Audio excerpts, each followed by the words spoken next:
Om Tat Sat. My humble prostrations to the all-pervading Brahman, to my worshipful Guruji, Swami Jyotirmayanandaji Maharaj, to sage Narada, and all other sages and saints, and to each of you divine soul watching today's satsang. So today we will be studying Sutra number 59 from the Narada Bhakti Sutras. We are on chapter 3, primary and secondary, devotion. Commentary is by my Guruji, Swami Jyotirmayanandaji, narrated by myself, Swami Nikhilananda. So let's get started. Chapter 3, Sutra number 59. Pramanantarasya anapekshatvat swayam pramanatvat. Let's repeat. Pramanantarasya anapekshatvat swayam pramanatvat.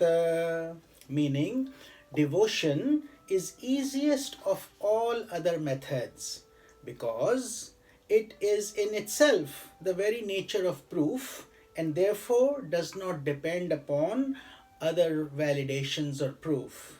Explanation: to ascertain the validity of something, various proofs are often required. You say, show me, how do I know, etc. And according to Vedanta philosophy, there are various proofs of ascertaining the right knowledge, which is Pratyaksha. Pratyaksha means through your direct perception. You see something, you see an elephant, so you know it's an elephant. No more proof required, it's right there. Same thing when you hear something. So your senses are the direct proof in this case.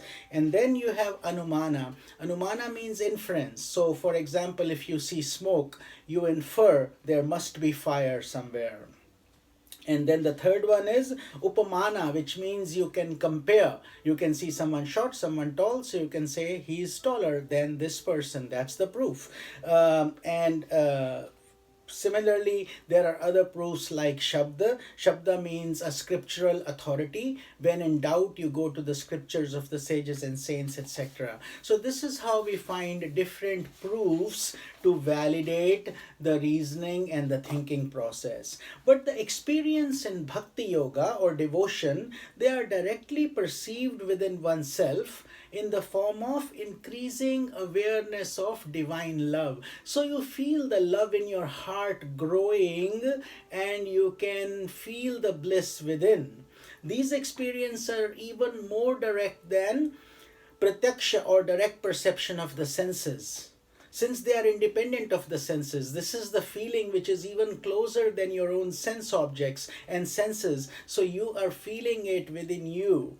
Therefore, sage Narada proclaims that bhakti is proof in itself. It does not need to depend on other proofs. He who enjoys honey needs no other proof of its sweetness. He knows, he's tasted it. So therefore, but the challenge here is he cannot express it to others. It's like a dumb person cannot explain the taste of sweet. No matter how much he wants to explain, he can just enjoy it.